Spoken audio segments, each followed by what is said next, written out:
నల్లగొండలో BRS ప్రభుత్వం వచ్చిన తర్వాత జీరో ఫ్లోరైడ్ నల్లగొండ ఫ్లోరైడ్ రహితంగా చేసిందే బీఆర్ఎస్ గవర్నమెంట్, బీఆర్ఎస్ పార్టీ. అక్కడ ప్రజలు నడితే చెప్తున్నారు. ఇలా ఇంతకుముందు మాకు కాళ్ళు గుంజుతుండే, పెద్ద ఇబ్బంది అవుతుండే, నడుములు గుంజుతుండే, భగీరథ నీళ్ళు వచ్చిన కాడి నుంచి ఆ బాధలు పోయినాయని చెప్తున్నారు. ఎవరిని అడిగినా కూడా చెప్తున్నారు. ఏనాడు ఏ నాయకుడు పట్టించుకోలే. ఇప్పుడు జరుగుతున్నది ఏంది? ఈ సభ పెట్టింది కొంతమంది సన్నాసులు తెలివిలేక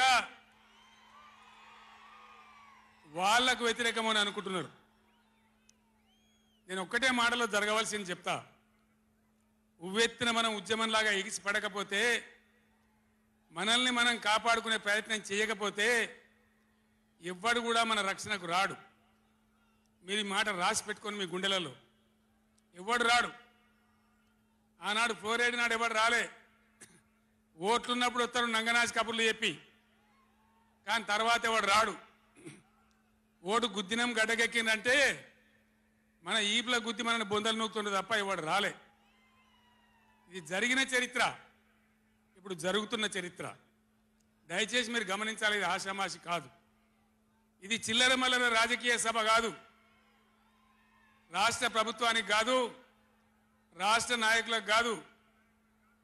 ఇలా నీళ్లు వంచడానికి సిద్ధంగా ఉన్నటువంటి బ్రిజేష్ కుమార్ ట్రిబ్యునల్కు కానీ, కేంద్ర ప్రభుత్వానికి కానీ, కేంద్ర నీటిపారుదల మంత్రికి కానీ, మన నీళ్లు దొబ్బిపోదామనుకునే స్వార్థ శక్తులకు కానీ ఒక హెచ్చరిక ఈ నల్లగొండ నల్లగొండ సభ. ఇది ఏ ఒక్కరికో ఒక వ్యక్తికో కొద్ది మంది గురించో పిటికడి మంది గురించో సభ కాదు. ఖమ్మం, నల్గొండ, మహబూబ్ నగర్, రంగారెడ్డి, హైదరాబాద్ ఈ 5 జిల్లాల ప్రజల యొక్క జీవన్మరణ సమస్య జరుగుతున్న చూసిన తర్వాత చాలా బాధపడ్డాం. మీ అందరి ఆశీస్సులతోని ఉద్యమాన్ని విజయం చేసినాం, రాష్ట్రం తెచ్చుకున్నాం.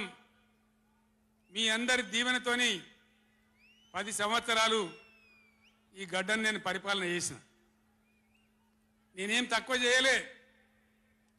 ఎక్కడో పోయిన కరెంటుని తెచ్చి నిమిషం పాటు కూడా కరెంటు పోకుండా మీ అందరి కరెంట్ సప్లై చేయించినాం.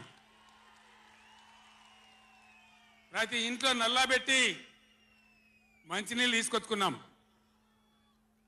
ఒకనాడు ఆముదాలు మాత్రమే పండిన నల్లగొండలో, బత్తాయి తోడలతో బతికిన నల్లగొండలో లక్షల లక్షల టన్నుల వడ్లు పండించేటువంటి పరిస్థితులు తెచ్చుకున్నాం. అంతకుముందు లేని నీళ్లు యాడికెళ్ళి వచ్చినాయి, ఎట్లా వచ్చినాయి అంటే దమ్ము కావాలి, చేసే ఆరాటం ఉండాలి. ఇది నా ప్రాంతం, నా గడ్డ, నా ప్రజలు అనే ఆరాటం ఉంటే ఎట్లనే చేసి సాధించుకొని రావచ్చు.